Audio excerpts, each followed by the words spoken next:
The Lost Cryptids Conservatory, where we will shatter your reality to bring you closer to the truth.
All right, guys, welcome back to another live show.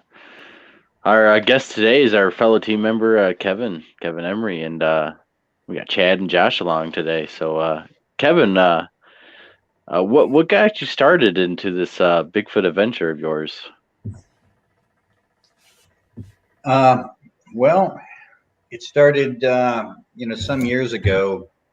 My son and I, our birthdays are close, and we wanted to do something crazy.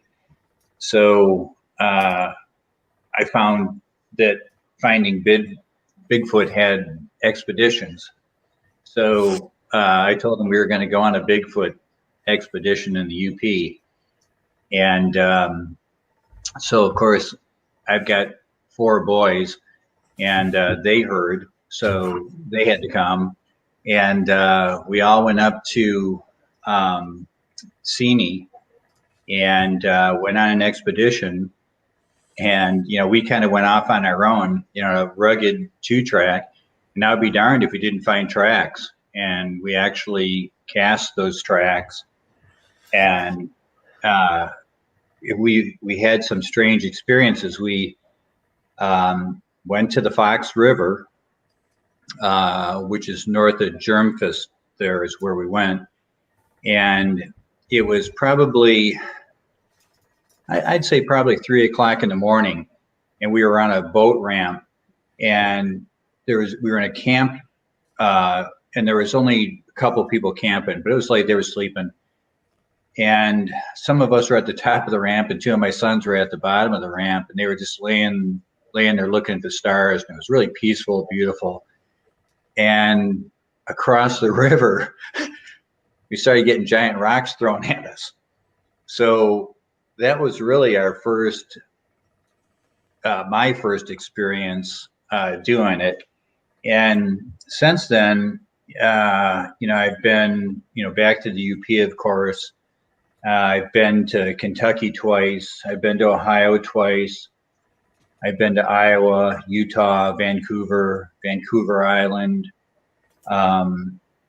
Arizona, Tennessee. So, I just got kind of hooked, and we've had some really, although I've never seen anything, we've had some really good activity. We had a tree struck when we were in a graveyard. We'd heard something walking, and then it charged the tree and hit this tree, and it had to be 100 feet high, and the tree cracked and was swinging. So of course, what do you do when you see something like that? You charge after it. And so I'm going down the ridge. That's right. And I realized that, something's not right, but I'm continuing down this ridge. I'm grabbing trees, and I realized that it drops off, and there's a river down there, and this was on the other side. So, but you could see a cave over there. And this was all private property around there. And that's why we were in the graveyard. So we couldn't go over there to go any further. But we've had, trees pushed over. We've had tracks cast in Kentucky and Daniel Boone. A lot of things that really, really make you wonder. And Yeah. but I've yet to actually see one.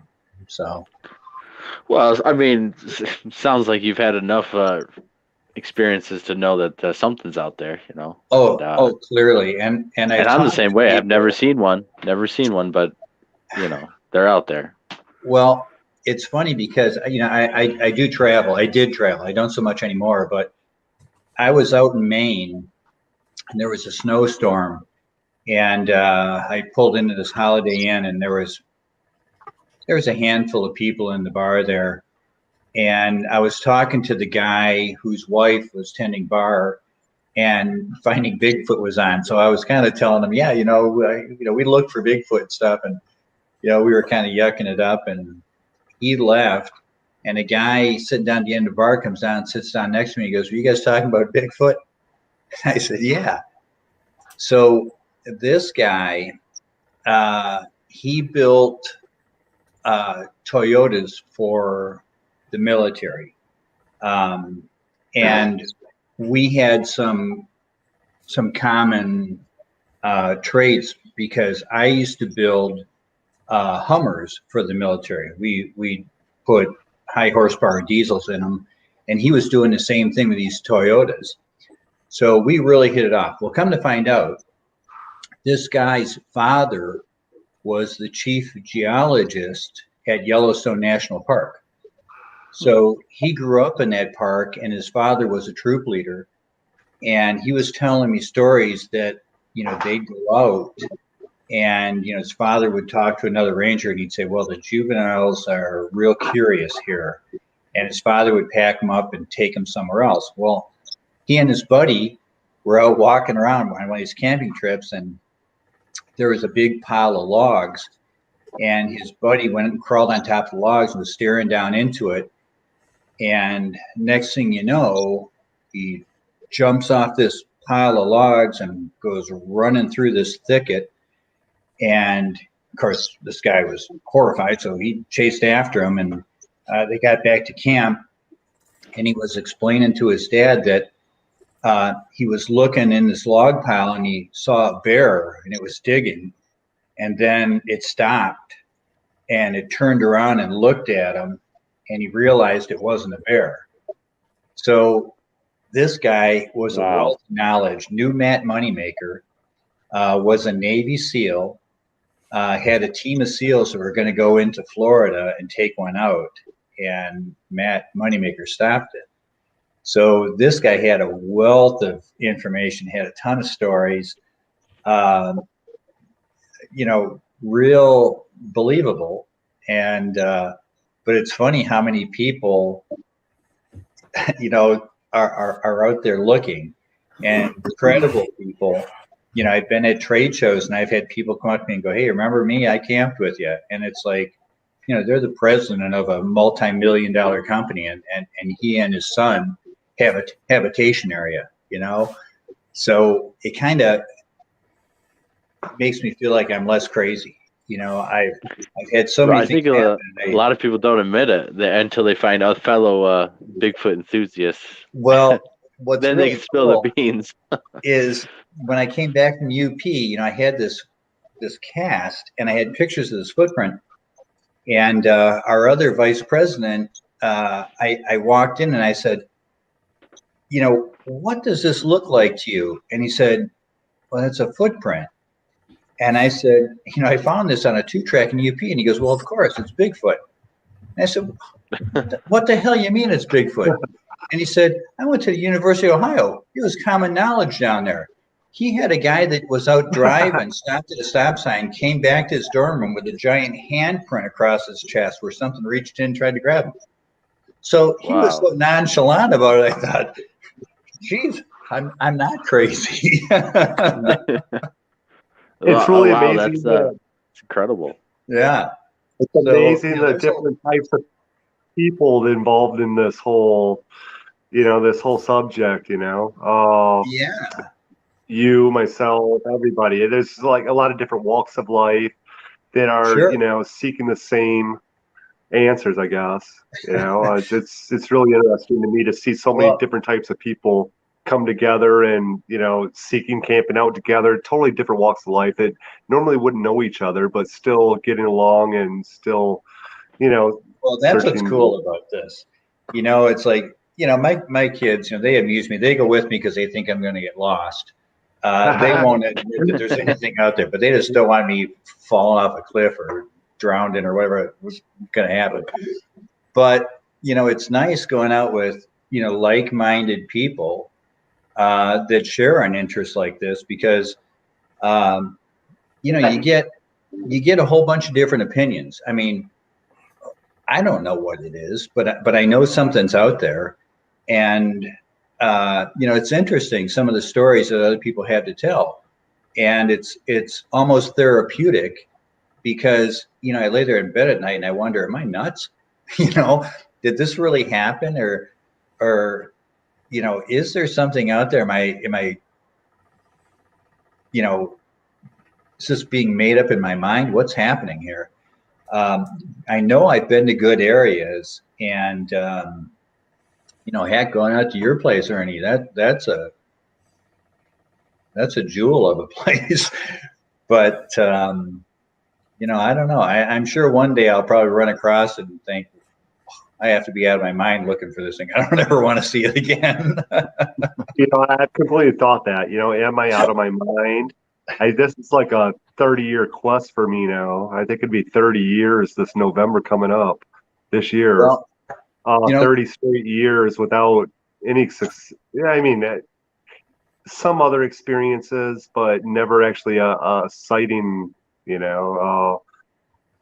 30 years. So but it's the best part is, and I tell everybody this, I go to places I would normally never go, and I've seen parts of this country that are so beautiful, I couldn't begin to explain them to people. When you how tell I people feel. you've been in the swamp, they think you're up to your knees in mud. That's not what the swamp is, Well, there's And different types of swamps. We were just in a cedar swamp, Right. and you have these marshy swamps, cattail swamps. that was awesome. Yeah. Up in the UP, we walked through a swamp, and then we were in a meadow, and it was almost as if. And I was telling you, Ernie, sometimes at work, I think about these places because it was so peaceful. It's like if I could live off tree bark, I would have never came home. It was that peaceful. It was Right. just Beautiful. unbelievable. Unbelievable beauty. Yeah. Yeah, I have and to you never say- get a chance to see this. When we were up on those ridges, looking down at that river, that's just, That was almost spiritual, wasn't it? It was cool, it was. regardless. It was really incredible. And you Till get the these trek people down that, through the snow and to finally get down there after the hike and all that, then Right. wander around. Well, I mean, there's some intense. It was an intense hike, and I have to say, you're a pretty intense dude. You set the pace on those hikes, really.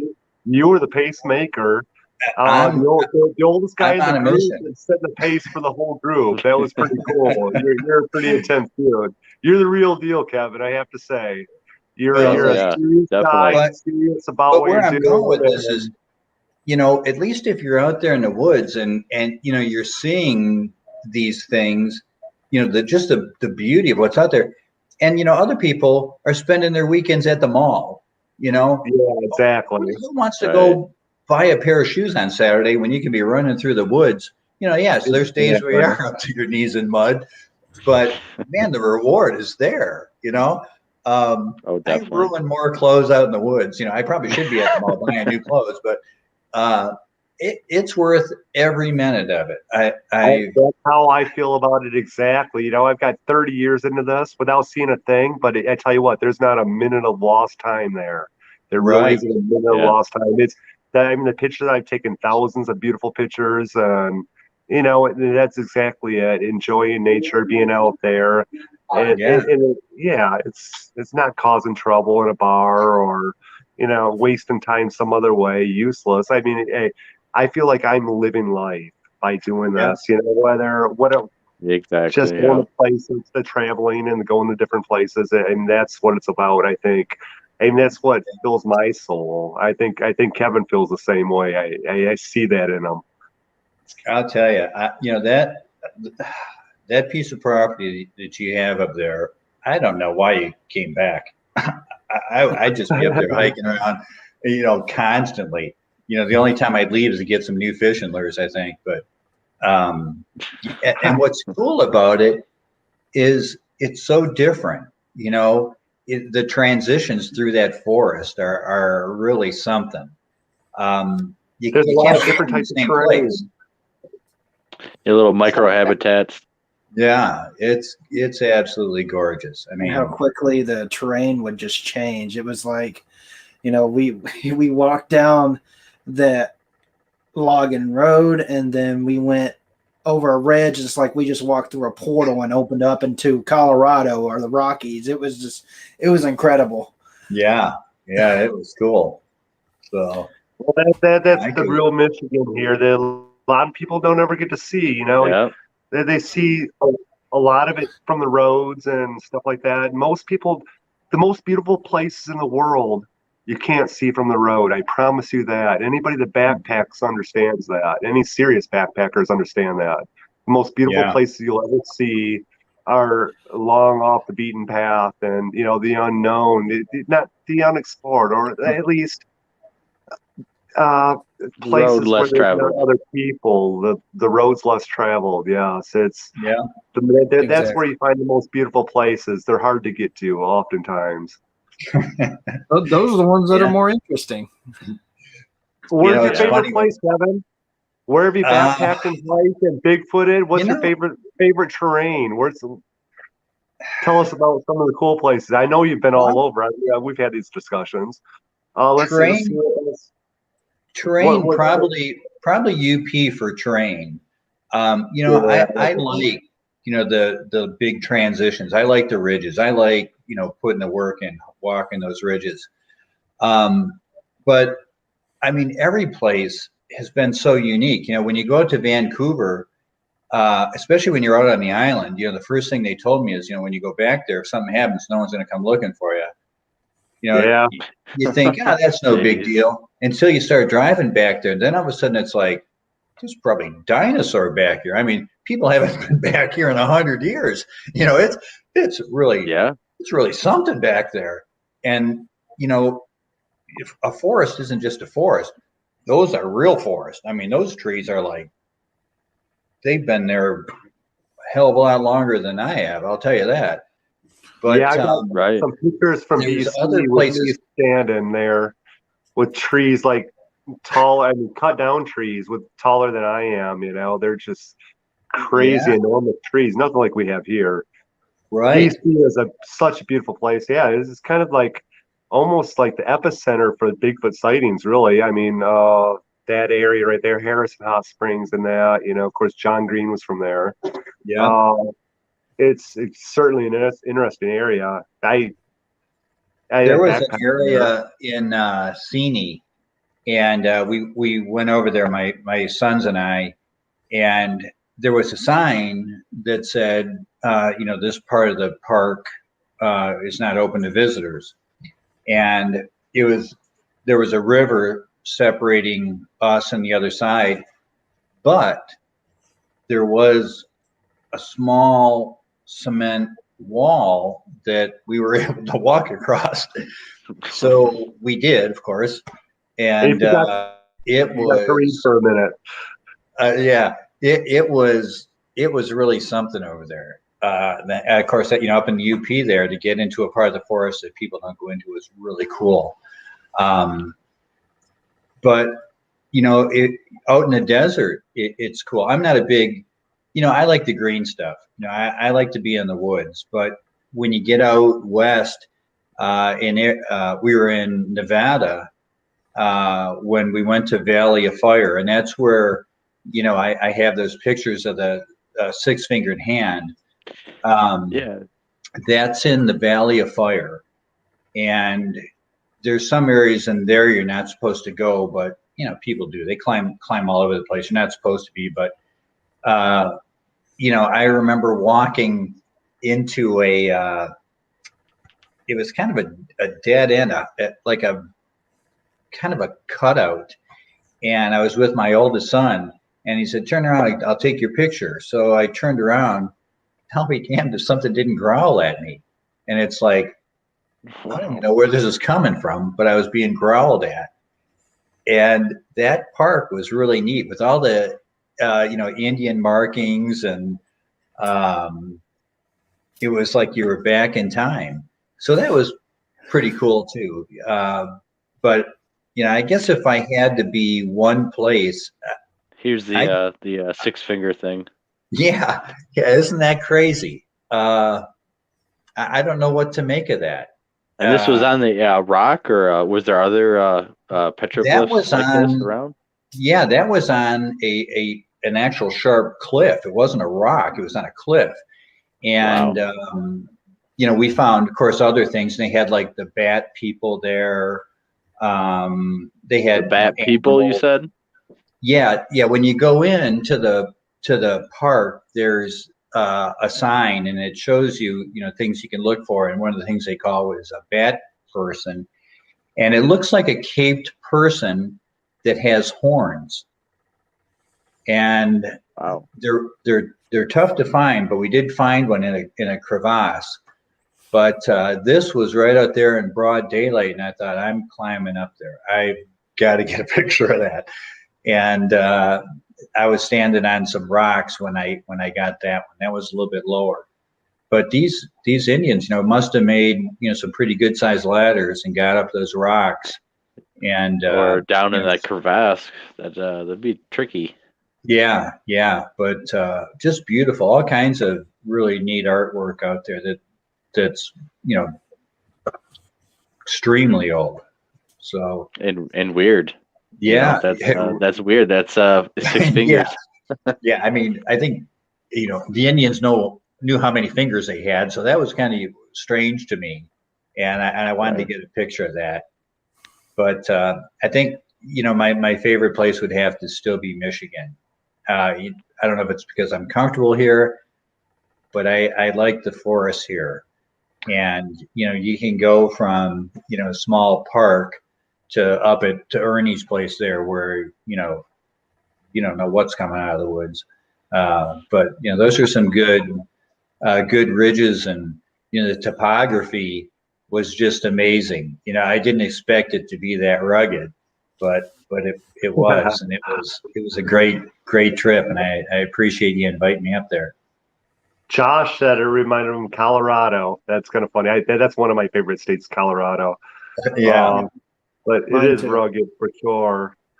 And, the terrain definitely changes there. But going back to I have to agree that I love the greenery and love that type of stuff. But, it's funny. There are reports from like desert areas and, the Mongolian monster, the Arizona rim there, So there are accounts of stuff in that like type of terrain, which is, interesting to me. But I think most stuff, Arizona, we got the Superstition Mountains.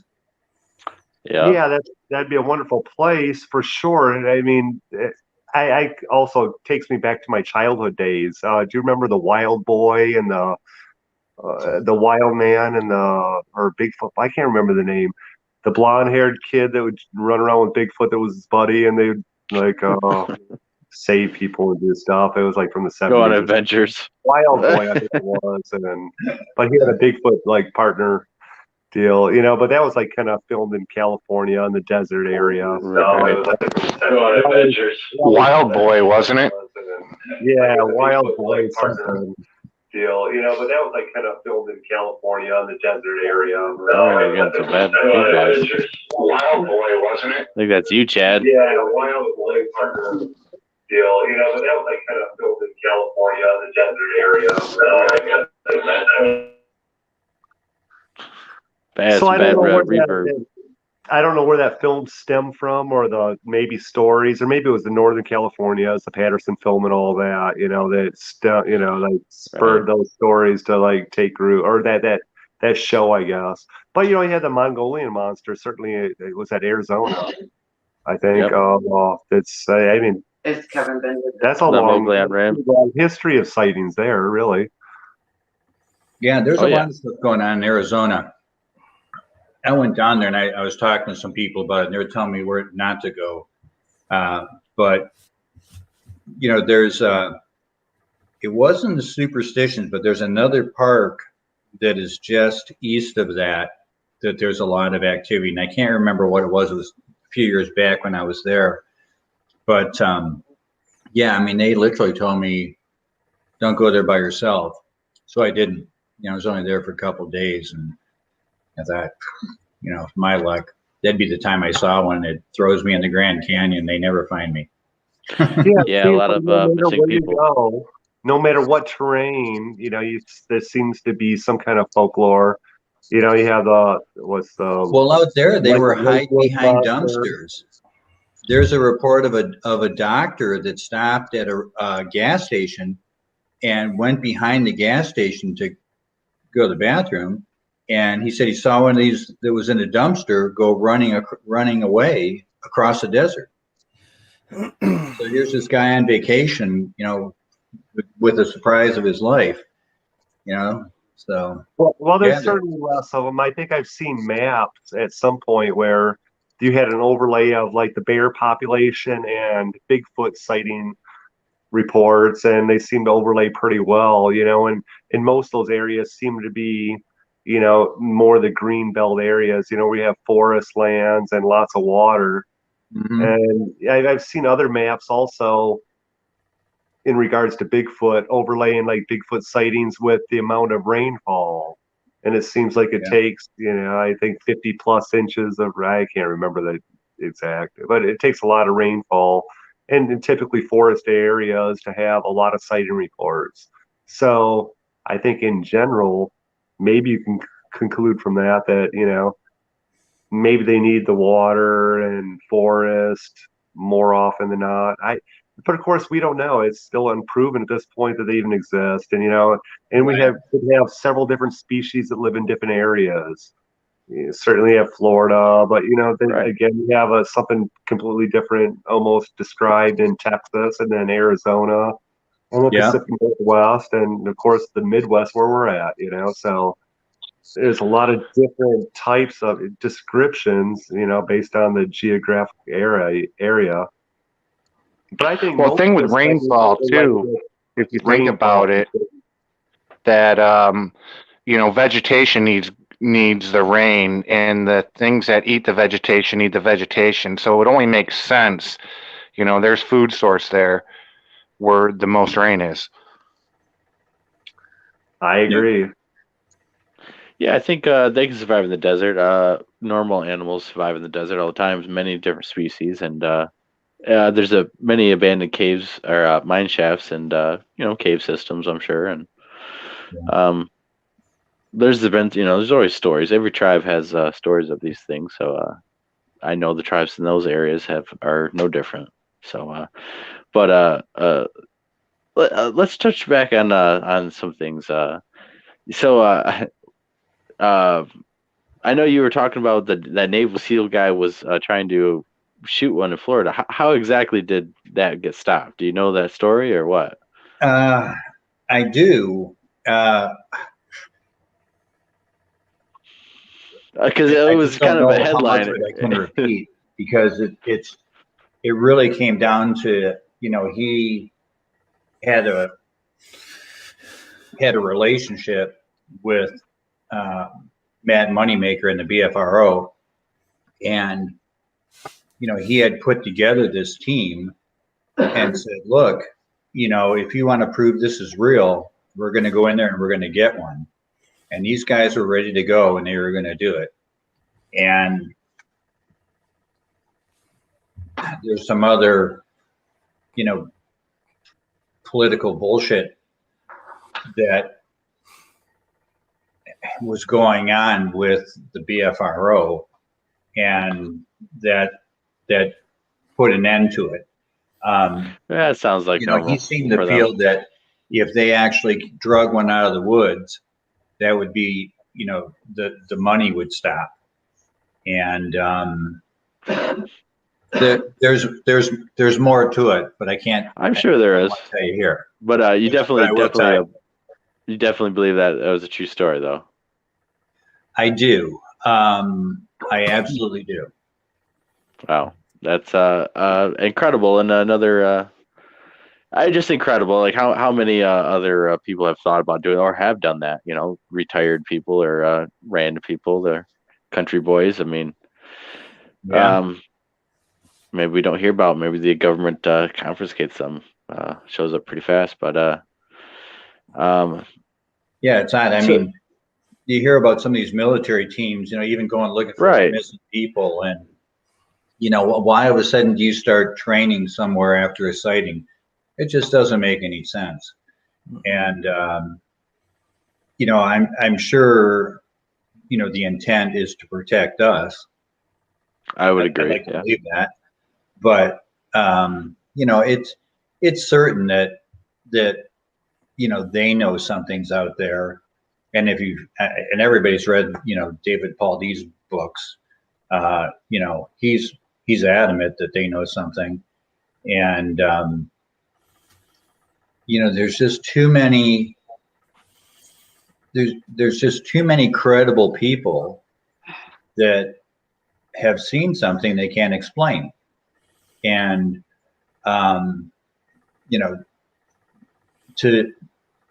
it would be naive to just blow them all off and tell them they saw a bear or a coyote or whatever.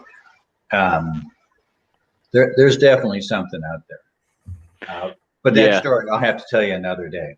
Yeah, of course. And still the average people don't believe. I actually kind of mentioned to a person I work that I'm going to Florida to look for Bigfoot for a week, and kind of snickered at me for a minute, and just like I'm thinking to myself, man, you better never be out there and see one. I mean, you're gonna crap your pants. I mean, everybody that I work with knows I look, and they send me clips. They take pictures when they go to the park. If they see something, they take a picture and show it to me. See, now that's awesome. Yeah, it's great. I work with some really cool people, and it's becoming more and more mainstream nowadays. It's kind of funny that the types of people you run across actually Bigfooting nowadays. I mean, look at you. I had a guy. That picture I posted of that foot was from a guy at work. He was out walking with his family and found that. It's fun, you know what? Regardless, even if you don't find anything, being out in the woods isn't a waste of time at all, in my opinion. I just love being out there, regardless of what happens. And I agree. There's nothing better than going down and back up a ridge on Chad's Dare and watching him huff and puff behind me. And you're the old man. That's right. Yeah, you're a pace setter for sure. That's cool. That's the coolest part about you. You're serious about the subject, and you're capable of like going into the deepest, darkest places and really exploring, which is way cool. You're my hero, dude. I hope I'm just like you, in a few years.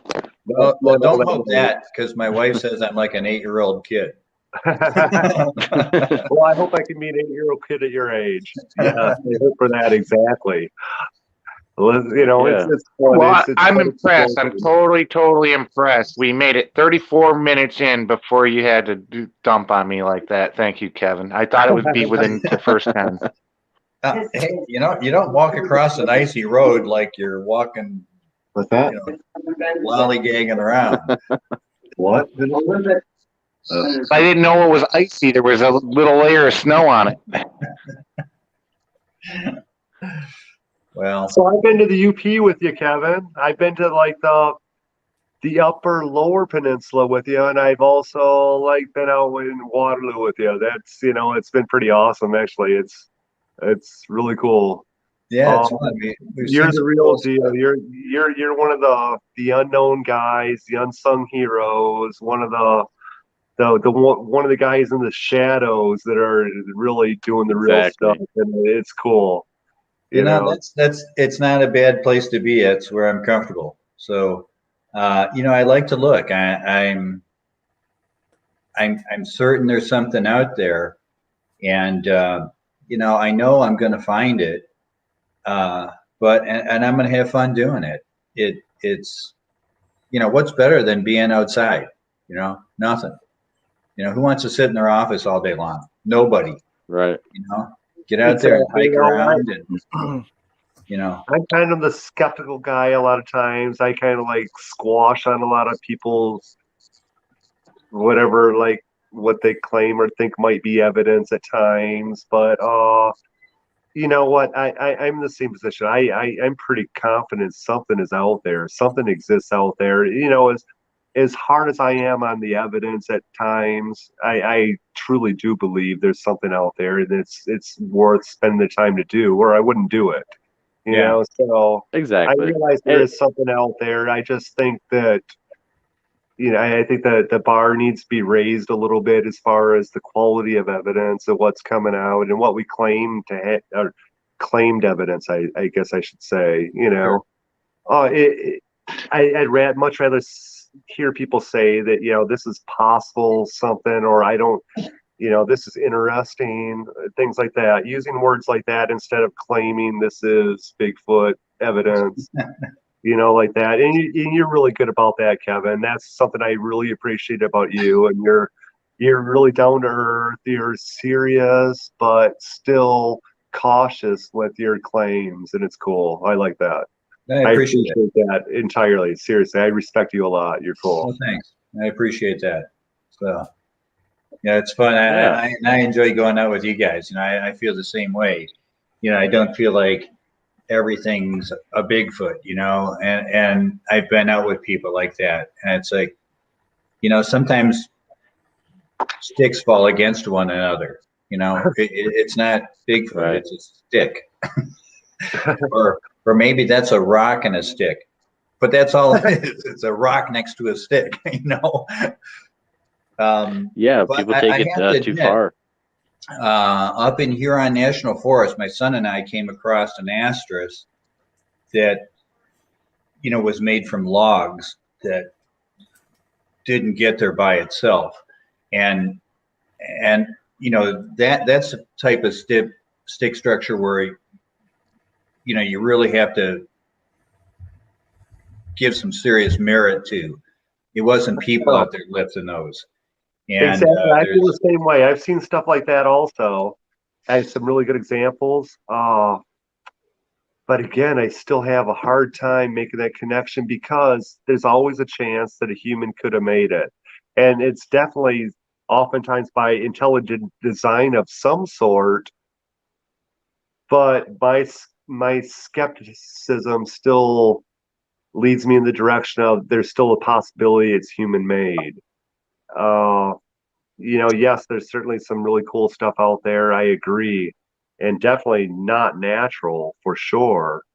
It's just, for me, it's making that connection, but. Well, we did, we looked at it and we decided the right thing to do was to send him up there so I could get his picture in it. Yeah. Is that the one on your profile? It may be, yeah. Is someone sitting in it? It looks like a hut or something. Oh no, that's a different one. This was actually the big asterisk. I don't know if it's on there or not. The hut was I think up in near Higgins, and that was unique. Have you seen that, Ernie? Is that Bill spot? I also have some great pictures. They're completely unexplainable to me. Some of them are just so weird, and definitely by intelligent design of some sort. Yeah, but I'm still looking for that evidence, that connection to Bigfoot. I'm still looking for that at this point. It didn't make. You're right. When you see something like that, it's not large enough for something that we perceive to be that big to be in. But if Right. people put this thing together, it was a group of people that had a lot of time on their hands. Again, why? Why do it? Why spend the time and energy? Right. And nothing was cut, but things were weaved.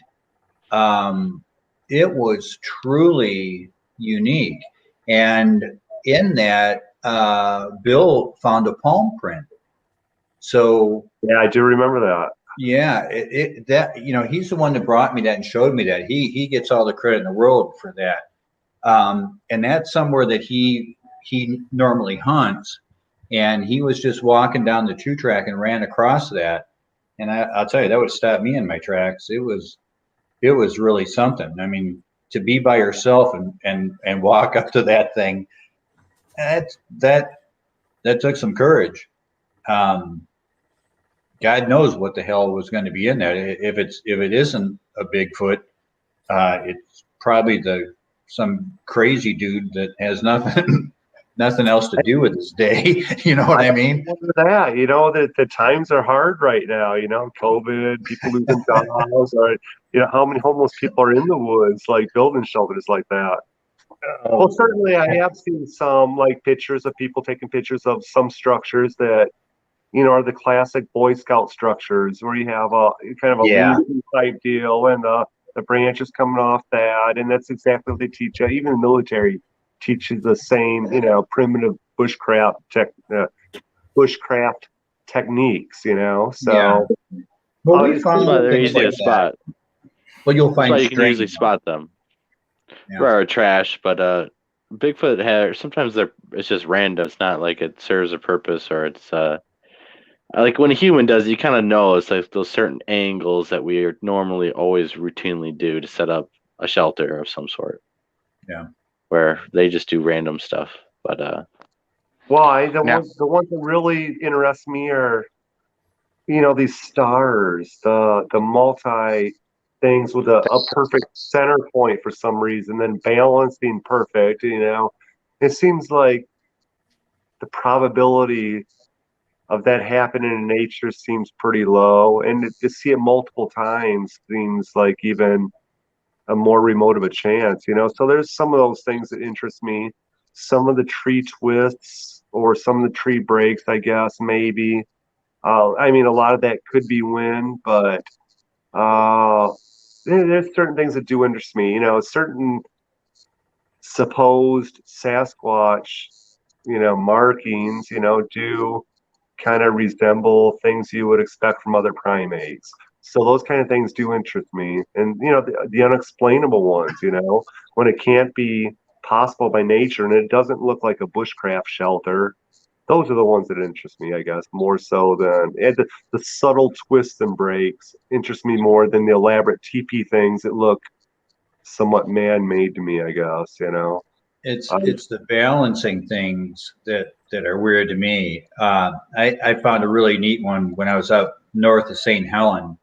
The backside of St. Helen there, I was walking a two track, and there was a tree that the top was broken off.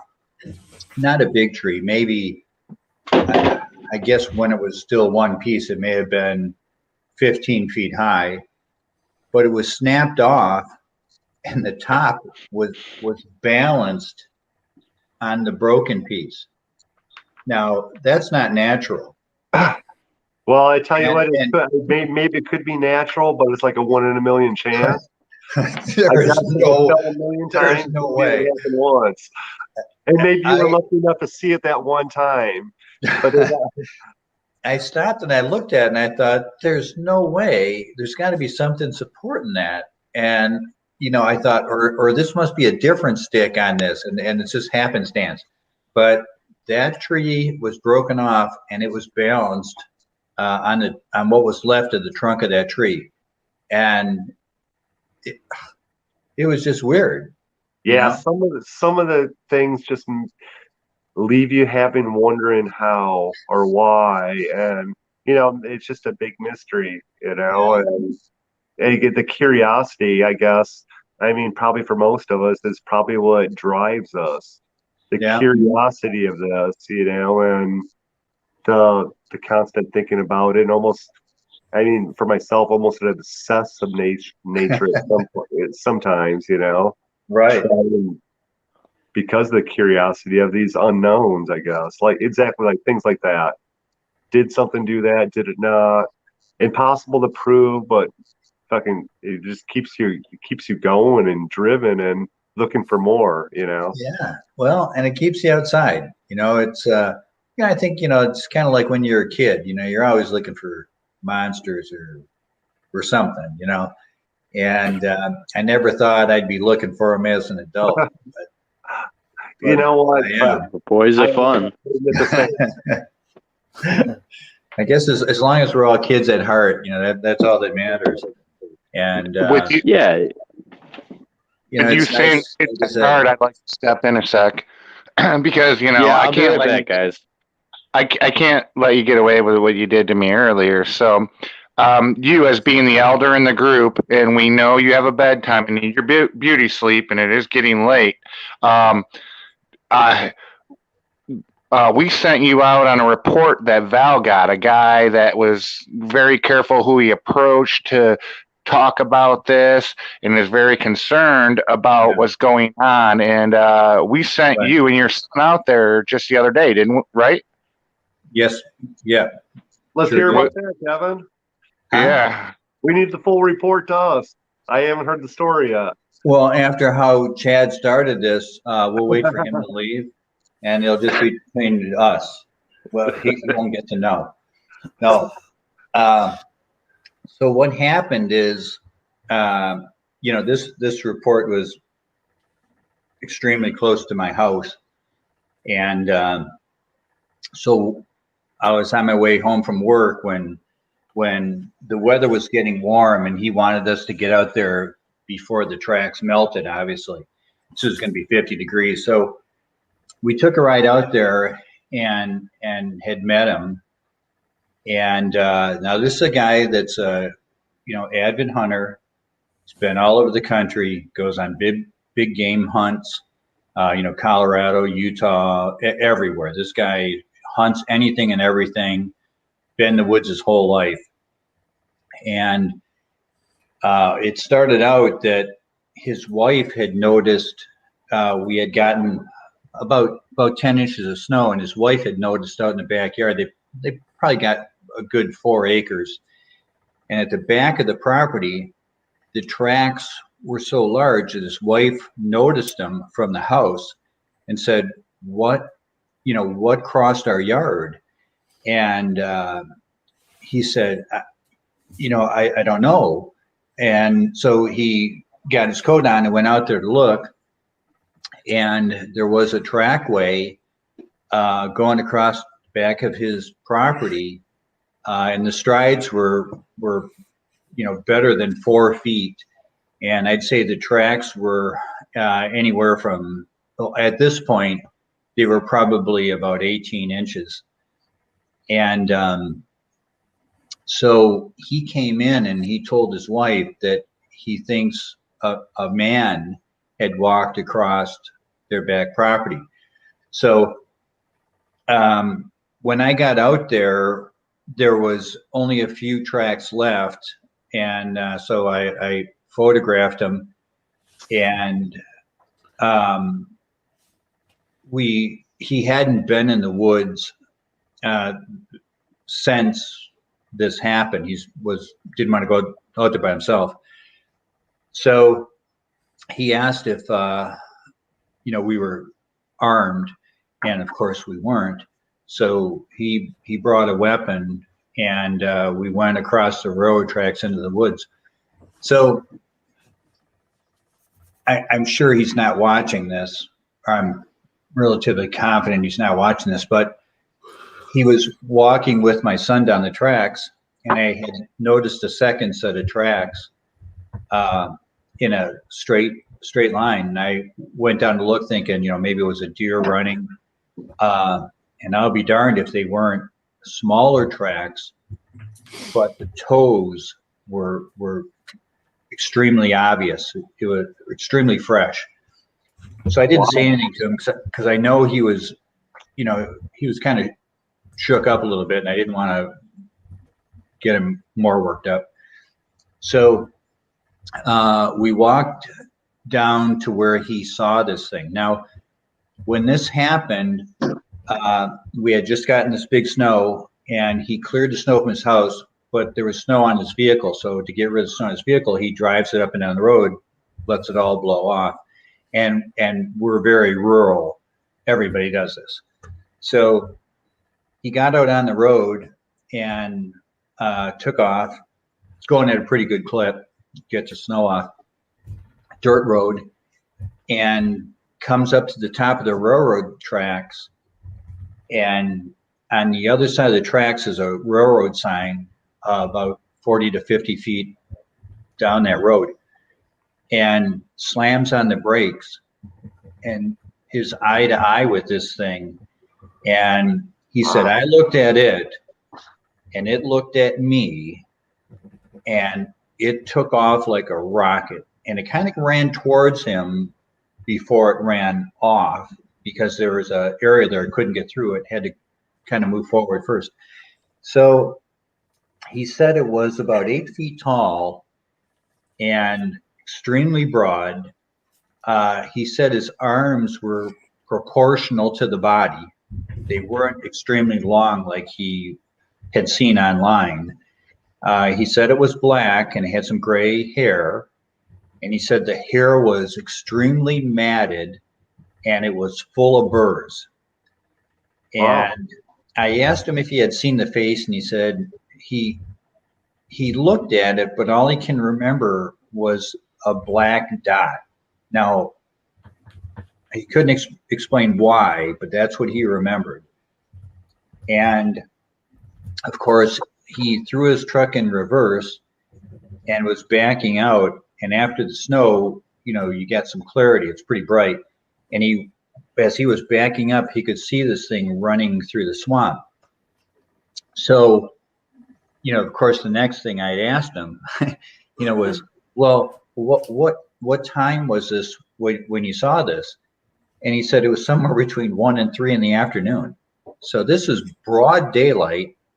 He's 40 feet from it, and he's absolutely sure of what he saw. And this guy is extremely credible. He was very excited. I must have heard the story 20 times, and it was always the same. And he was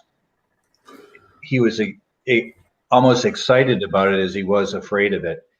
But we ended up walking through this area, around this area of the swamp, and we came out into this meadow.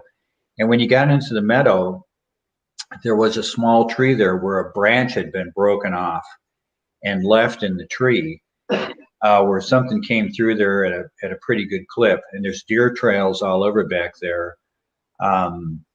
It would be a great habitat. There's something could hide back there, and you'd never see it. I actually remember some reports from that area from 20 some years ago. I think probably the late 90s or something. There's some reports. Yeah, there's in that area. Of them just behind my house here. But nothing recent. But this guy told me, he said, I remember some from years ago. He said, if you're looking for it here, you're going to find it. And he's had after we walked around, I talked to him and I talked to his wife, and they'll be watching TV and they'll have the house hit so hard the house shakes.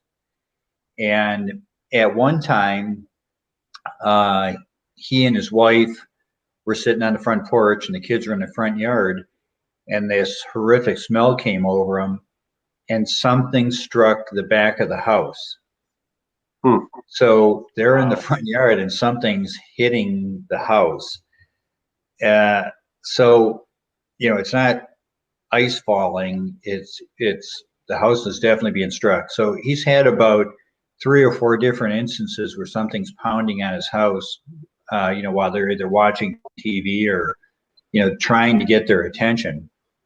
So his remarks to me is that if he sees it again and it's in his yard, he's selling the house. He's serious. He's worried about his family, and rightfully so. But this guy, he saw what he said he saw. There's no doubt in my mind. Well, I mean, the terrain could certainly support it, right? I mean, there's lakes in every direction and creeks and everything else around that. Swamp everywhere. Yeah, I mean that. But the one thing he said is, this thing, he felt that this thing has been there for a long time, and so oddly enough, he knows the guy that he had bought the house from, and he's only been there a few months. And he had asked him that if have you had any strange occurrences or seen anything? And the guy says, no, never. But the lady across the street has mentioned that she's seen things. So he's going to talk to his neighbor and see what she saw, which she knows her, so he's comfortable doing this. And this weekend we're going to go out and we're going to walk the property and see what we can find. So we'll look for additional evidence, but we probably spent 2 hours that night walking out there, and he's credible, and the area could definitely support something like this. So that's kind of it. That's right. And it'd be awesome to see what we find, and hopefully get more evidence. I mean, it should be in the area, and taking thermals and audio equipment and all that, and filming. So it's the most recent sighting we know of, I guess. And Ernie said he's going to be there, right? Ernie, you're going also, right? You're going to meet him? Oh yeah, I'll be there for sure. Great. Yeah, and he's not. This guy isn't the first guy claiming something from that area, that immediate area. So it's interesting for sure, and it certainly would support it. I mean, you have the swamps, the lakes, the streams, all over the place, in all directions. Right. So it's certainly would support it. It sounds interesting, really. It does. And there's historical precedence for these claims. So sure. So there's things that happen in the past. So it's interesting. Josh is going to drive 2.5 hours to be here with us also. So Josh is going also. What do you think, Josh, from what you've just heard and what we're about to walk into and be out there in the middle of the night? I think it's since it's so recent, I think we get a lot of potential of catching some really, really awesome evidence, especially prints I think is a high possibility. And I also think our night investigation is going to bring up a lot of experiences for everybody. Hopefully it's not too cold, but whatever, it's Michigan, we deal with that in the wintertime here. Yeah, exactly. It's going to be a balmy 18. What are you crying about? Yeah, no big deal. It's going to be 19. 19 is a low, 44 is a high. I'm also from Texas. For Saturday, low of 19, high of 44. It's got to be like -15 for Kevin to tap out, I think. No, my wife said I have to be home before dark. Well, you live right there, right? But I know with the thermals and all that, I think we have a really good chance. I know. No, Kevin can't stay out past his bedtime. That's right. Are you going to bring your thermal, Ernie? Oh yeah, for sure. Yeah, I've got a couple night vision pieces too. We can lend out. Awesome. But yeah, definitely my thermal I have with me. Okay. Yeah, be bringing everything.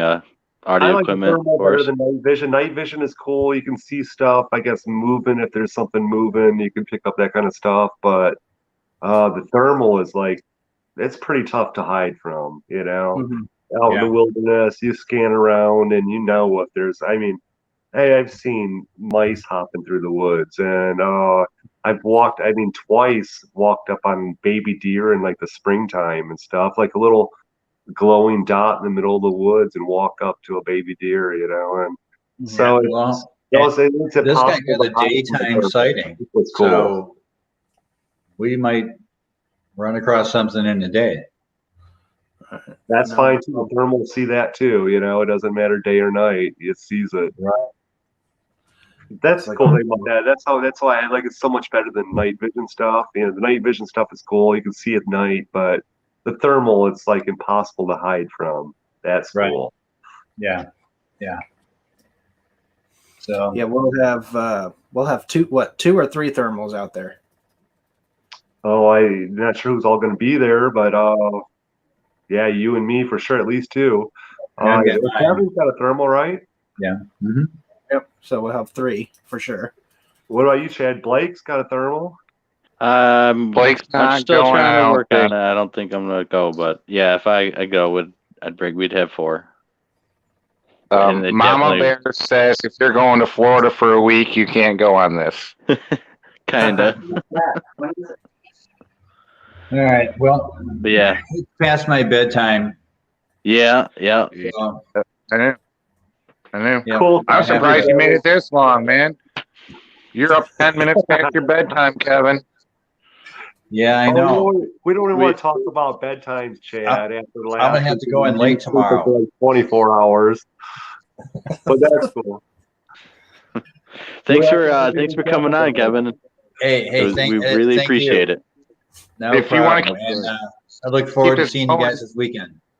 Oh, it's Thanks going to be a lot, fun. Kevin. Yeah. Blake, if you want to keep this going, we can keep this going for a little bit. If there's stuff you want to talk about, like Yeah, Florida or whatever. Appreciate sure, it, yeah, Kevin, let's, buddy. let's keep it going. Thank All you so right. much, You guys Kevin. have a good night. Talk to you guys See you on the soon. show, my friend. Good night, Kevin. Take care, guys. All right. Yeah, Bigfoot Michigan Rob. Yeah, I'll check your email here pretty soon and get talking. And yeah, me and Chad are heading to Florida for the Bigfoot Odysseys expedition down there for their documentary. Dave's going too. He's actually going to be a head technical person on the ground. So it's going to be a grand adventure, and hopefully we'll get some great evidence. It's really looking like it's a massive, real deal thing. I mean, it's a massive undertaking. It's going to be pretty epic. So even if nothing else, if nothing happens, the film will be great itself. So it's very high production, and a lot of stuff and money went into this. So what do you think about that, Well, Chad? In 1 week, my bet is it's impossible that something's going to happen. It would be impossible for it not to.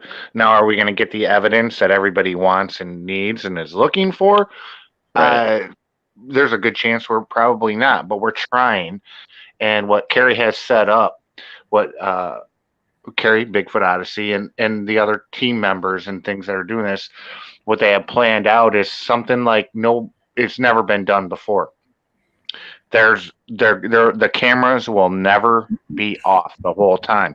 When one group goes to get their 8 hours of nap time and eat time, another group's going out. So and we're going into things from what I'm understanding. So we're not just going to walk the trails. Yeah, we'll be on trails to get to where we need to go, but then we're going to go off trail into where nobody goes. Exactly. And once we start getting activity, hone in, focus in on that, radio in, get the camera crews going, get equipment, whatever on the spot fly plan will be made, and we'll be going in after whatever. So what I'm really impressed with is everything they have set up for us, for everybody. I mean, we have high quality headsets that'll go miles to be able to communicate with each other, and everybody's going to have a pair. The camera equipment, the work that's been put into this effort for this documentary, which is going to be a 7-part, maybe even 8-part, because it's 168 hours cut down. Every 24 hours is probably going to get cut into 2.5, 3 hours of Right, it's a the lot of best. film, a lot of stuff. But the things, everything, the way this is organized, everything. We have 3 nurses that are going to be at base camp. We have people there just to cook at base camp. Some of these people aren't going to be out in the field. Some people are going to be out in the field. Everybody has their duty, and I'm excited for this. It's going to be like nothing anybody has ever seen. And Carrie's offering it for free. Okay, you guys. So it's not going to cost any money to watch these episodes. Probably going to be a year before they start coming out. There's so much, but yeah, it's going to be available to everybody. It's going to be a while, but yeah, it's be on YouTube, be on the Bigfoot Odyssey channel, and we're very honored to be a part of that. So we're going to do our part. We're going to try to go down there. I know everyone. We got a lot of equipment. I know we're bringing equipment and my own thermal and all that, and hopefully a parabolic dish. They got or Carrie got one, and the area is prime spot. Mark Zasky from Crypto Reality has researched this spot and other spots around Florida, and guarantees they're in there, and guarantees that it's going to be a lot easier. They can't run away too far away. They're pretty surrounded, and there's canals and stuff. So even if we don't see anything or capture stuff on video, we should definitely get amazing audio at the very least, because we are running some pretty good Zoom recorders and other recorders. Everyone's going to have something. Body cams. Everyone's going to have body cams. Just unbelievable amount of filming and audio stuff going. So there should be no doubt of catching something. Yeah, Carrie's put tens of thousands of dollars into this, so this is no joke. What we're about to do. Oh yeah, and he openly admits it, so I'm allowed to say it. And I'd like to give Mark a shout out because you brought him up. For anybody that's listening, he is my mentor. He is why I am in the field. You can find him on Patreon. It's cryptoreality.us on Patreon, and it's $2 a month. And he's legit, and he really is. If you guys really want to see film footage and stills and stuff like that, that's where you go. There's nobody better. Yeah, he gets some crazy just shots of Bigfoot. I mean, it's literally a Bigfoot head peeking out of stuff, and it's about $2 a month over there on the Patreon. So you get to see all the stuff that he's ever had. So it's definitely worth it. And he's going to be guiding us in there and stuff. And Carrie has the thermal drone, the Maverick or DJI Maverick or DJI Enterprise or something, but it's a really high-tech, expensive thermal on the drone that we'll be able to see anything. So if anything's running, we'll be popping that little boy up, and we'll be chasing after it. So you should be getting high-quality thermal footage of a real Bigfoot. That is the goal. People on the ground, people in the sky. Will definitely could possibly be proof. Did you say people on the ground and people in the sky? I might have. You did. But people on the ground and people on the ground flying stuff in the sky.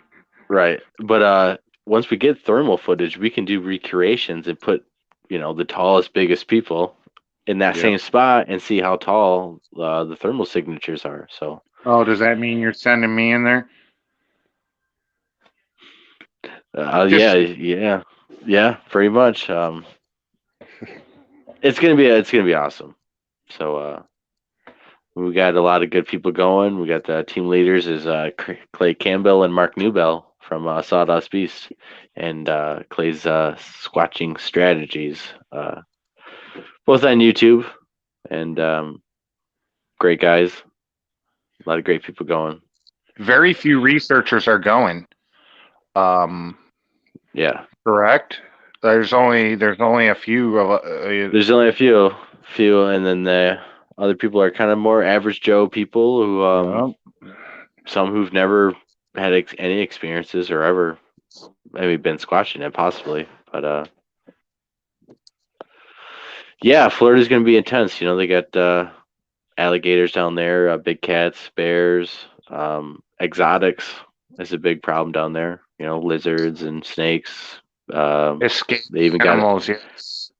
well, we got American crocodiles now, of course, and Won't be there though. They're down more by the Keys. They're not up that far. you never know. Eventually, give or take, 50, 100 years, we're gonna have big American crocodiles as an everyday thing in Florida. Or 300-pound ball pythons out there. You never know what we're gonna run into. Right. I'm not too worried about big snakes. I'm more worried about the little ones that are poisonous. Yeah, until that big snake wraps around your leg, starts, then you'll worry. Nah, I pull up my knife and Cut it in get half. free. Yeah, big snakes, they constrict, but you have more of a chance than get stuck in here, and all of a sudden you gotta deal with the venom and stuff in you. So you have to. That's totally different. So it was a shame, not to get off topic, that you didn't make it to Ernie's property this past weekend, dude, because it was awesome. Aside from me sliding hit buttons. down No, I know. an accident, it was awesome. But we've got big things coming up too, right? I mean, we're going out this weekend. Weather's getting nicer. I hated that 2-month lull where we weren't getting out much. People are reporting to us, to Val, and Val is really valuable. Gumshoe Guy. If you don't follow him. Michigan Bigfoot Gumshoe Guy Corner, or is that right? Or it's Michigan Bigfoot Reports Gumshoe Corner Facebook group. There'll be a link in the description here after the show. But yeah, basically, he's the data miner guy. He has more data points. He has formed his own. Well, basically, it's going to be a whole book here soon. But over 1,700 reports from Michigan cataloged, and many more from around the U.S. And he has profiled using techniques as law enforcement to profile a serial killer. He's done some of that with Bigfoot and come up with some very, very unique data points that might open people's eyes. And he actually has a lot of reports of people being attacked. A lot of reports are of people being pissed on by a Bigfoot, actually, in person, in tents, in sleeping bags. A person walked up on one, and that Bigfoot started peeing on him, to show possibly dominance. The guy obviously is scared and might have probably wet his pants too, but it's just very unique reports that are not heard of, that are not reported by the BFRO or anyone else. So it's very the thing we have to remember about Val is he's gaining credibility. So what everybody needs to understand is people are realizing him. There's people that want to report that aren't reporting. Okay, but they're watching what's going on. And they're following Bigfoot groups, and they want to report it. They just don't want to sound like crazy. And Val is getting these people to come out to him. Like the report Kevin, our guest tonight, our team member, we sent him out there, but Val, the guy trusted Val because the guy's been talking to Val. Right. The guy's told nobody about what's going on. Nobody. He just recently reached out to the guy he bought the house from. And and we're getting these reports, and I guarantee they're going to keep coming in. People are seeing what Val does with his data. They look it up. Val's one of the first things that come up, and if they report to him and we go out there. I mean, it's not the first time that if somebody has a question, doesn't matter if they're right or wrong. I went to the Upper Peninsula for no reason, and Kevin and I, not the Kevin that was on tonight, my buddy Kevin, and we drove for like 11 hours, I think it was, to the far west part of the Upper Peninsula to take a report, and it's just, it wasn't Bigfoot, but we did. We went and we investigated it. And we'll do that. Yeah, that's why we put the number up there. And we, 24/7, we'll go out and investigate here in Michigan and possibly, wherever. But definitely here in Michigan, wherever, whenever, and that's what we're doing. So that's why we have the number here on the show. You guys can call. It's actually the Lost Cryptids Conservatory's phone and a direct line to me. So those are for reports. Or for whatever, but Val is a good way to get reports on, and we have a lot of outreach that we're trying to do. So hopefully, we'll start getting way more tongue-tied, more reports, investigate those reports, find evidence, and we're all stockpiling on our gear and technology now. Like as you guys heard, we have multiple thermals in the group, and different models and different night visions, and getting more camera equipment and audio equipment, and we're trying to really just up our game here, and like Ernie was saying, be more skeptical of our evidence, because we really want something that sticks and can showcase of what we're really finding, and some real stuff that can stand scrutiny. Also DNA. Dave is actually has and is putting more DNA kits together for us, and to take to Florida and to use stuff for hairs and eDNA, and so we're gonna, we're after it all. So we do have connections to possibly have the DNA checked and analyzed here in Michigan. We do actually have some contacts, and of course, send them out to Jeff Meldrum and stuff too. But it has to be really definitive. I mean, we can get something that we think is really good evidence. We're going to be really careful before we send something out and waste somebody's time. We're going to be like, no, this is the Holy Grail. I believe we're actually, we've talked about it. We're probably going to purchase our own microscope eventually, and then actually, be able to distinguish from bear hair or other wild animals and stuff, but just by looking at it, or maybe look for that clear white hair that seems to diffuse and use light to wrap around it and camouflage. So if I find a hair like that under our microscope, that's kind of a notion that it might be a Bigfoot.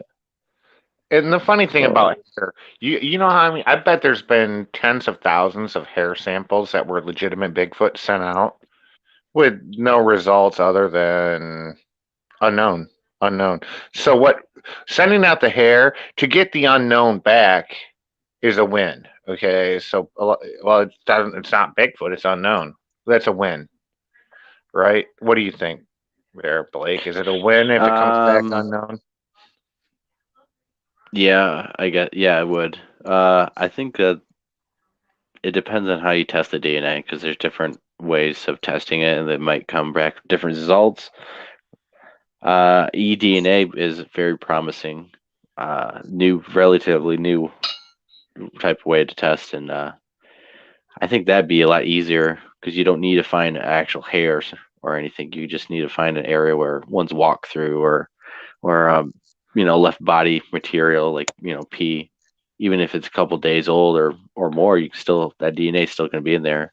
Well, like Dave was saying, each of these kits is going to have a little like a little scooper spoon, like for baby medicine to measure. Oh, yeah. And each one of these kits is going to have that. And if we find a footprint, the first thing that Dave's telling us to do and Dave knows what he's talking about with his forensic background, is to take a little scoop of that dirt out before we cast that track. Yeah, that's direct eDNA.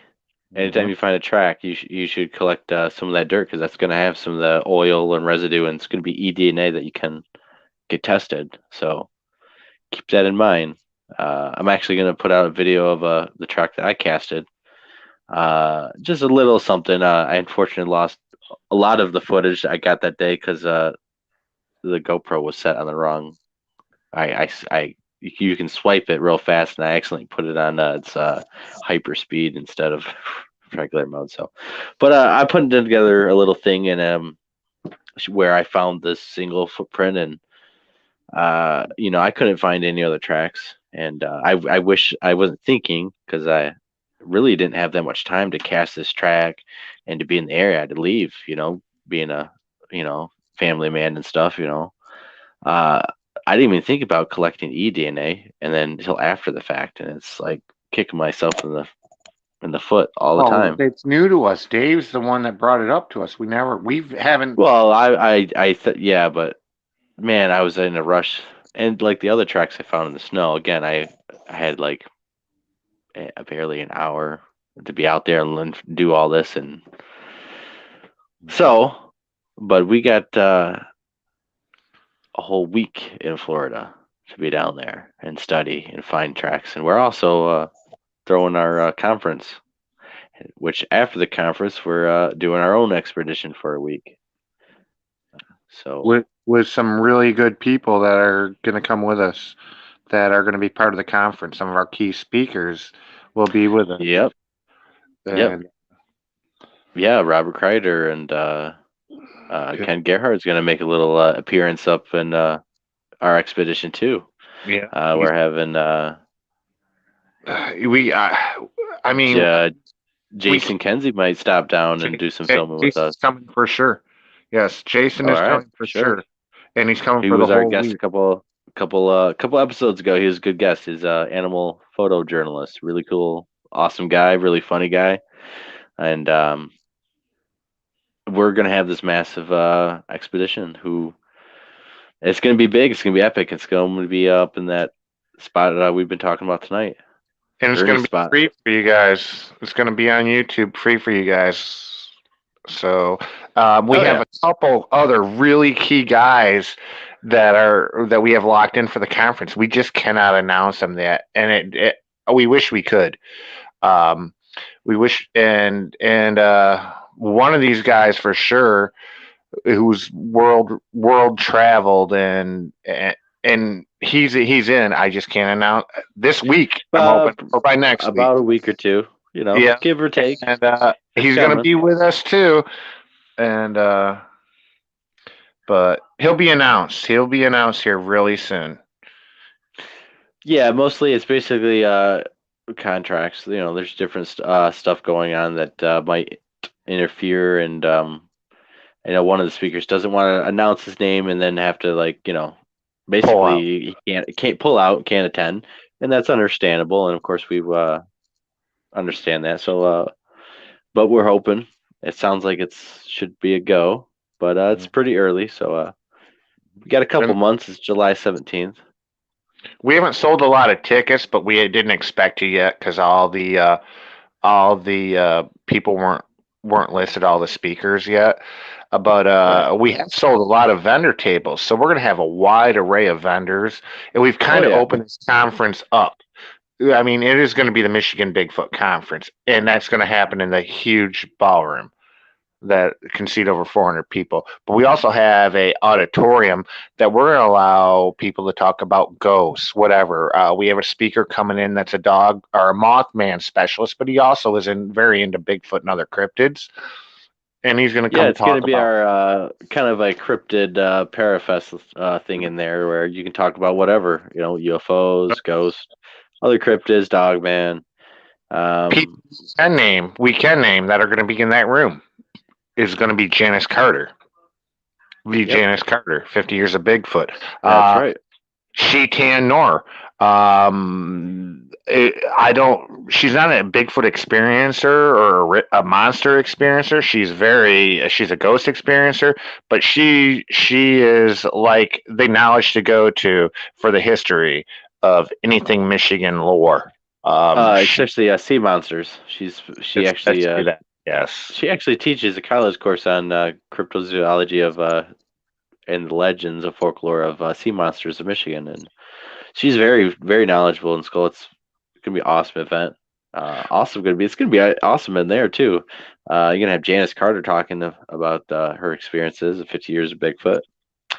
We'll be raffling off a couple of items. I believe a signed book by her also, and we got a number of things fun planned. It's an all day event basically. Don't spoil. No spoiler. We got a lot of fun. We're not going to tell you about the I fun know, stuff. I know. Yeah, you have to show up to see what's going to be fun.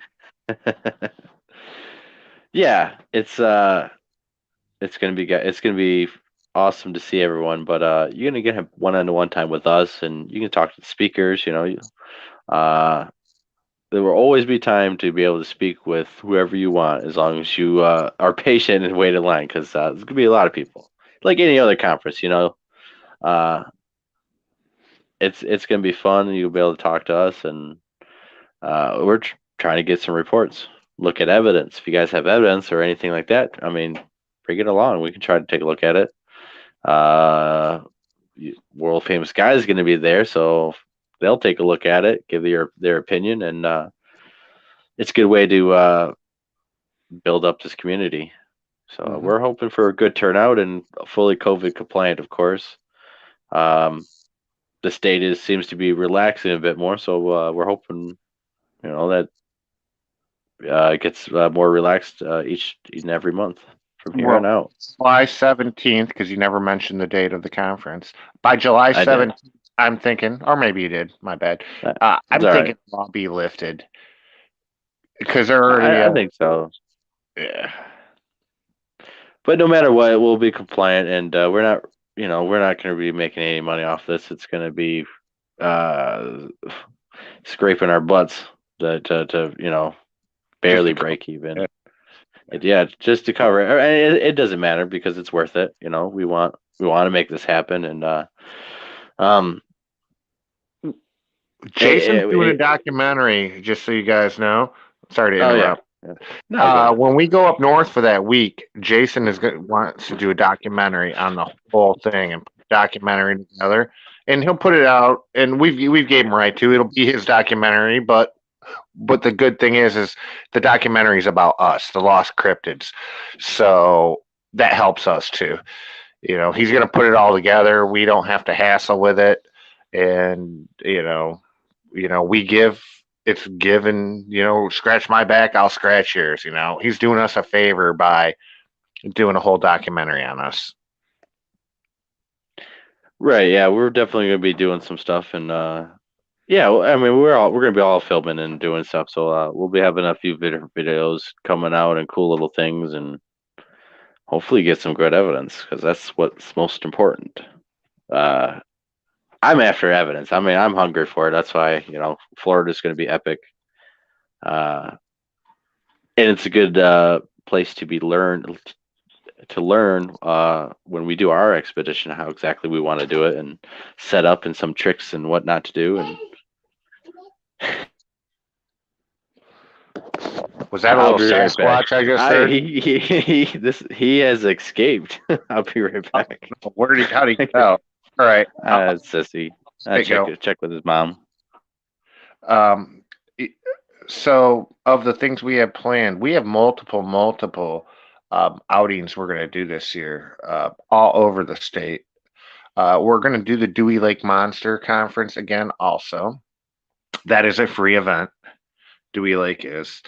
A friend of ours, well, we've recently became friends with Big E, which is Eric, and Bob is his co-host on Beyond Sports and all. They had us on back in the late fall, and talked to Bigfoot. Big E came out to our conference in Dewey Lake thinking, he wanted us to see, thinking we were a joke, but he has a report that's just incredible. So he started a different podcast that is I forget what it's called. Blake will know when he comes back. But it's going to be about the paranormal cryptids type stuff. And he did a 2-part episode with a whole family of witnesses, and it's just incredible. So you guys can find that. It's all been posted on the Lost Cryptids Facebook page, and I highly recommend that you go listen to it because the story is it's one of the most incredible stories I've ever heard, and there's multiple people involved in it. And we're going to be allowed, Blake and I, to go out there this spring and go out, and they're going to take us into this area where this happened. And I'm really excited about that also. Oh yeah, yeah. There might be some more people going. I think we're gonna try to have. They better not a big people, not a lot of people, but yeah. It requires chest waders to get to where we're going. Yeah, it's pretty remote. But so there's a lot of places that we're going to be going in Michigan and this year. Yeah, I mean we actually been to a lot of places. We actually have a lot of film that we have not put out or anything. We got a lot of audio and stuff, so we're kind of holding on to a lot of this stuff. I'll be putting some little things out here and there, but yeah, zero really, from Newaygo, right? And we haven't put one thing out from Newaygo. We got some good stuff. Well, it'll come out. I put some audio. I put some audio out, but that was a while ago. Now give Eric's new channel. What's it called? What? Or his new channel that he's got those Bigfoot episodes on. It's called Uncomfortable. Uncomfortable. Yep. Thank you. Yes, and I know we're actually going to be getting him on the show here pretty soon. But I got some people booked already for next week and right before Florida. So. Oh yeah. Anybody that you want? Any spoilers? Come on. Spoilers. Yeah. The Thursday after St. Patty's Day, we're gonna have the cryptopunkologist Kenny on. Can't remember his last name right now. But yeah, he's crazy as I am. I'd have fun on that show. Yeah, exactly. And I will actually be on a show the 8th, I believe, the 6th. I have to check the messages. It's I just forgot. I have so many things going on all at once, I got Bigfoot Odyssey too, dude. Kerry wants to have everybody going on his show before the time we leave. Yep. What'll that be? Our 5th or 6th time on Bigfoot Odyssey? Hey, we're doing good. Yeah, actually, yeah, it's gonna be awesome. I really enjoy talking with everyone and see what everyone talks about and everyone getting excited because it's a great group of people who are very determined and want to be able to do this, to get this done the right way. So let me shout out some plugs for some people. There you go. Real quick with some of the stuff. Busy all the time, it seems like. I just finally moved into the new place and stuff, so that's what's been so busy.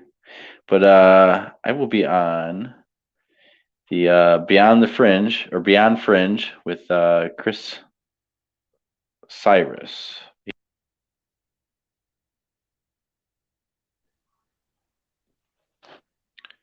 Chris Cyrus, a great guy. Really nice guy. I think we lost you. Did we lose me? Nope. Sorry, I'm here. Yeah, the 6th. So coming up in a few days, I'll be on this show. I've known him on Facebook and through Bigfooting and para stuff from the beginning. Yeah, I was to say I've been his friend on Facebook for a few years now, and we never, I guess, just you know. I never talked to him. I see his, Right, his right. posts. I've talked to him a couple times. There's a lot of people like that actually that I should reach out to more. But I follow a lot of people. I try to watch a lot of people's videos and interviews and stuff. So I don't watch TV. I just spend all my time focused on this and family basically and work. So I'm always listening to something, always watching someone, trying to figure out and listen to the newest stuff, see what else people are finding, and it's basically a big consumption of my life, but it has been. It's a big passion of mine. I know, and that's why here at the Lost Cryptids we've had an explosion this last year with members and what we're doing and the gear and just the people we're meeting and interviewing. I mean, all around.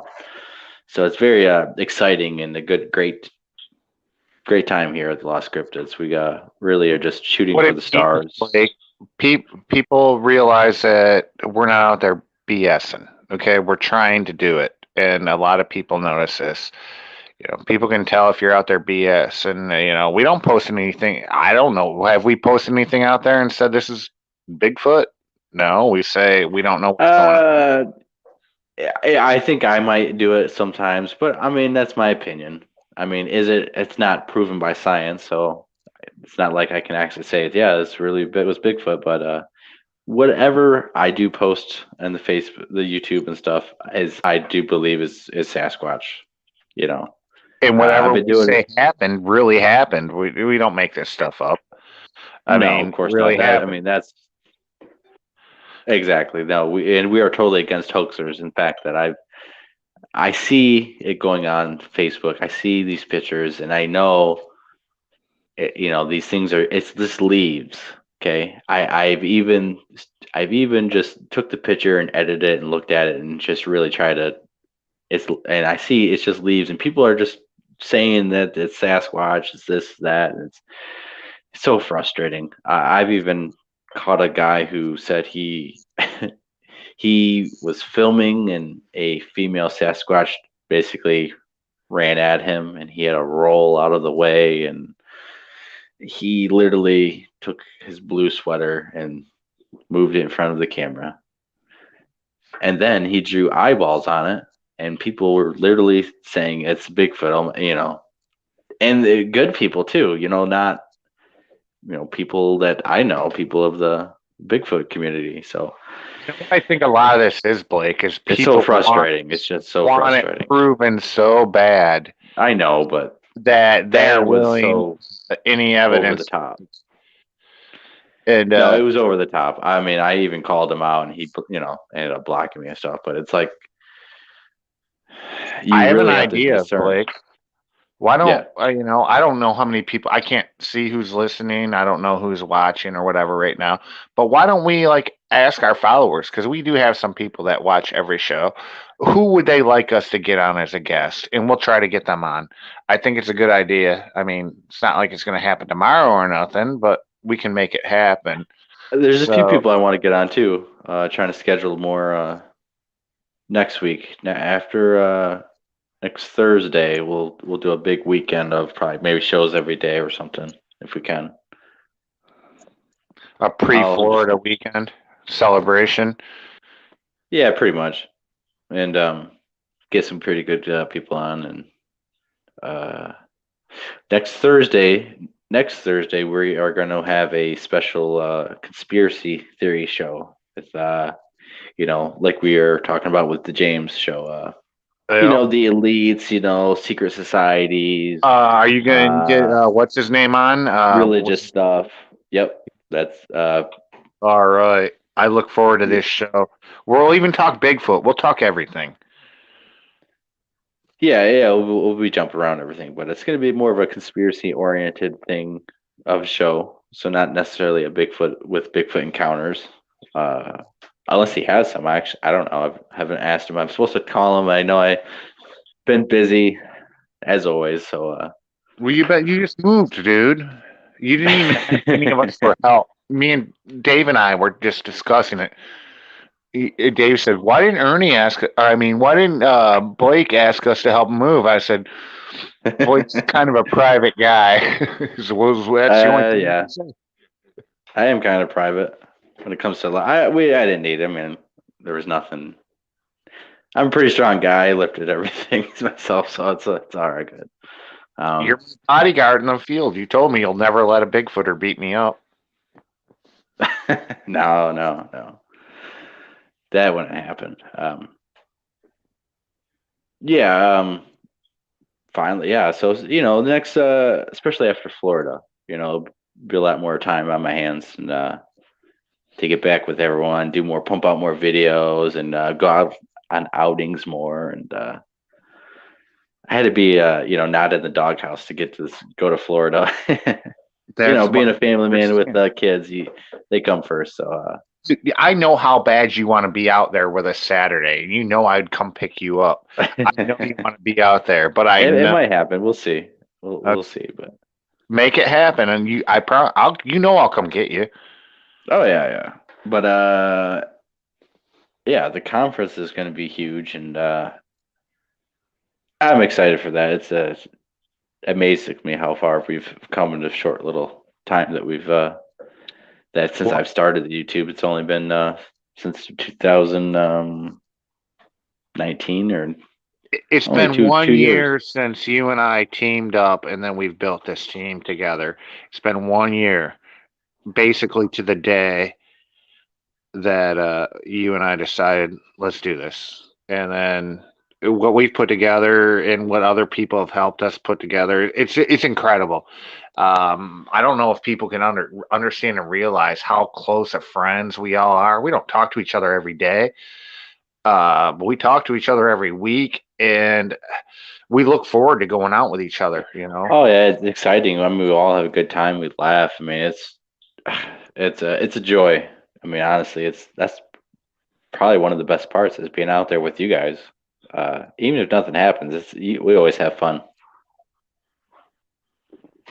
And we always do the work too. We're not just having fun. Yes, we have fun, but we really, I mean, oh yeah, of course, hours of the night and stuff. Some of the things that we've done, people aren't going to do. No, we go out all day. Walking up to a swamp with their tennis shoes on and say, "Screw it, let's walk 2 miles through this swamp." And we'll do that. We do that. Yeah, we've done that. We usually get actually what would normally happens is we get to a spot, try to as early as we can, and set up our tents, get everything kind of organized, and set out for a trek. And then that's a couple hours. We're filming and stuff, try to find the evidence, come back, relax for a second. Usually eat some food, go back out, and again we literally just go back out, come back, rest for a minute, get our stuff, download some videos if we need to, and go right back out. And we go.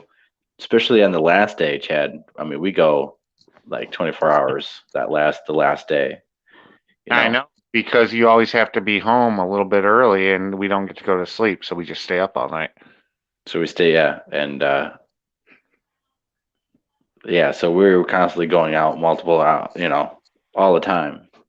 So and these spots that we've had activity. We've a lot of activity, and we'll be putting this stuff together in a documentary. It'll all come out, on the YouTube and stuff. Nothing. I'm not professional at this, and even all our team members are not too professional. Plus, we don't have $10,000 cameras and stuff. So, but we are very passionate at what we do. So, we definitely love what we're doing, and we're trying to find the evidence. That's the main thing. I can't stress that out, because when we're out there, we got to find some evidence. That's like the most important thing is evidence, getting stuff on film, audio. Because if you don't have it, it's stories. People say, well, you don't have any evidence of it, and we are trying to prove Bigfoot and other cryptids here at the Lost Cryptids. I mean. And don't think our goal is to prove this stuff. we don't find evidence every time. I mean, literally, yes, No, of course not. we've been successful at things that we found and things that have happened, but it's We not got lucky. every time. Yeah, we go out for whole weekends and have nothing. And nothing to report other than our good time around the campfire, giggling at night, and then going back out, but still nothing. But then we go out at times and something's going on.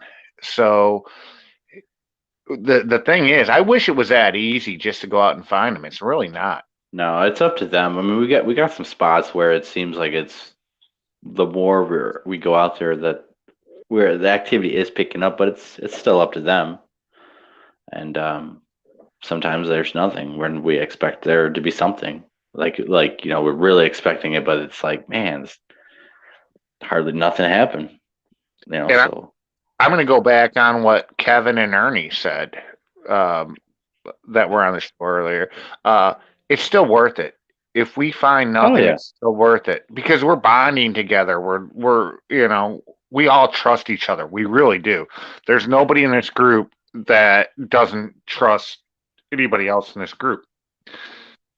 And it's a great thing. I think what we're doing is the future of how groups should be built, research groups, the way we're doing it. Did we lose you, Ernie? I mean, Blake? Why do I always call you other names? I don't know. You always call me Gabe. And then you get other people start calling me Gabe. And then Gabe Blake. So it's... Well, now you're Ernie. Yeah, we're trying. We are literally trying to when I started this, I'm kind of a laid back guy, I let a lot of people guys do your own thing, and it's amazing how this all came together and how it flows and works so well. Because I definitely I mean, you can attest to that. We're not like dictators or anything. Like we listen to everyone and we try to get group opinions on things. And but we do have a structured type of leadership, and we're always pumping out ideas. We're always trying to think of the next place to go, the next thing we want to do, and it's awesome. We got some very passionate people. Kevin, Ernie, Josh, James, Tyler. Just Sherry. I mean, Sherry, you. we got a bunch of people, and we got people who don't want to be named. We got people who. We'll just say Ernie's wife's one of them.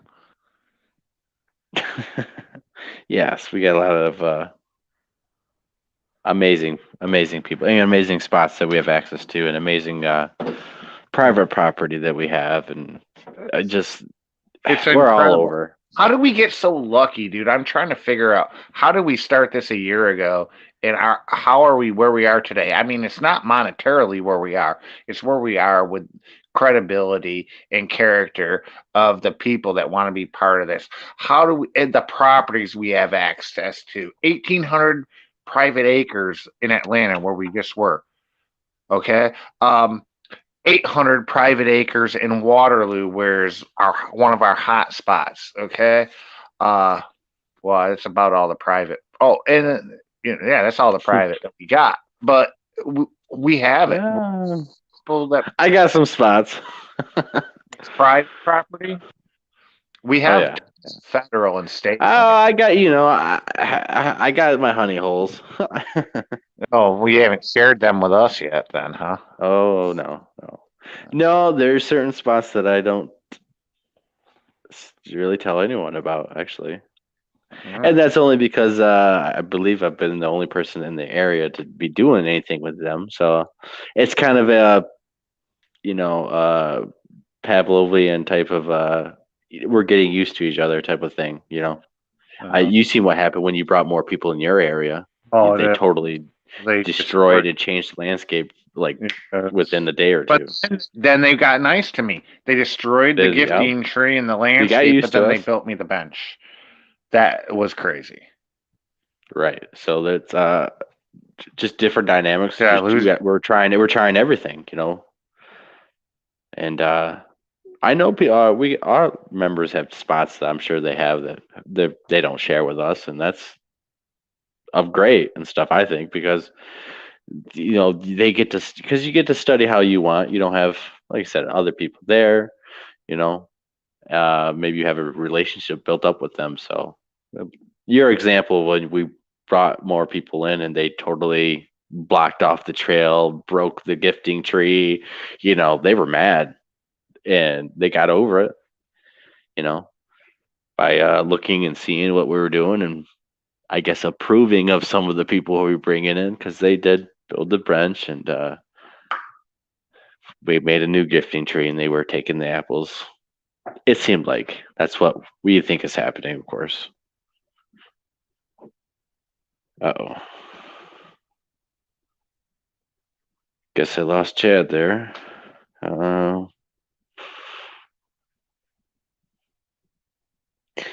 Yeah, they seem to like once they're used to a certain situation, then they don't like change. So well, we'll see if he jumps back on here.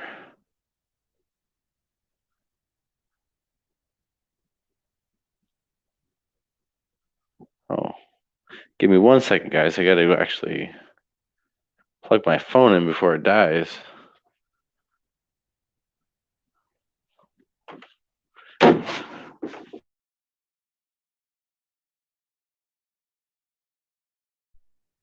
But the conference is going to be amazing. We really are happy to be putting it on for everyone, and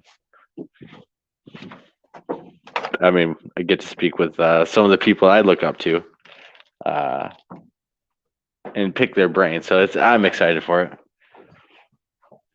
And we got some other events going on. We got the Dewey Lake Monster Conference that we're hosting again over there in the Sister Lakes area. That is a little west of Kalamazoo, west of Dogwinnack, Michigan, actually. It's a nice little vacation spot. Lovely, beautiful lakes they have right there. Beautiful water, great, amazing spots to fish. Amazing spot to fish, actually, in boat on the multiple lakes they have there. Also, they have reports of the monster, basically, of a Bigfoot lake monster down there, the Dewey Lake monster. Basically, the backstory on that is 1963, I believe, or 62. A Bigfoot-like creature started terrorizing people around town and flipped over a car. There's a huge explosion in Michigan of the 60s. Was when Bigfoot came on the radar before the Patterson film.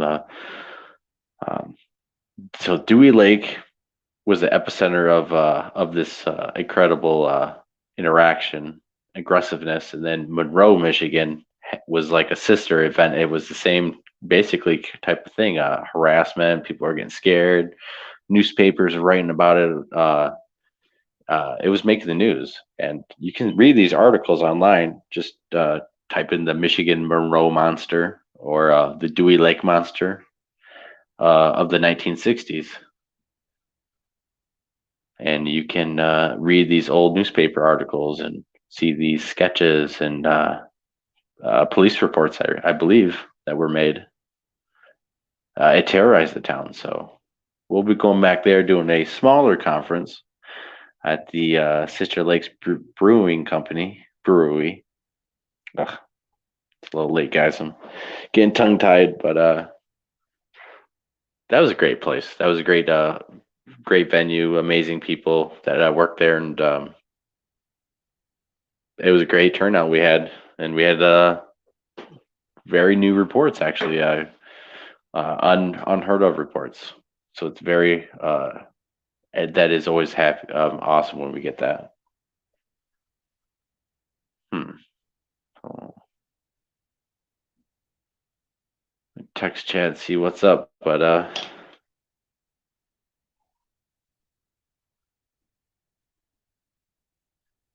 hmm.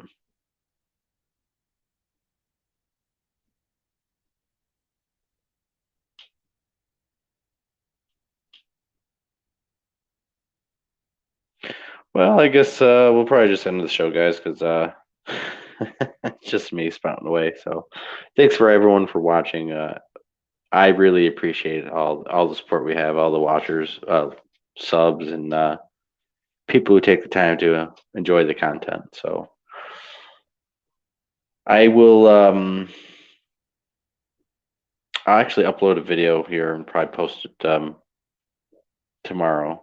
I would say of some mounds, actually, of this little mound I found, or rock pile. It's of some sort. It's unique because we find these all around Michigan, these mounds of rock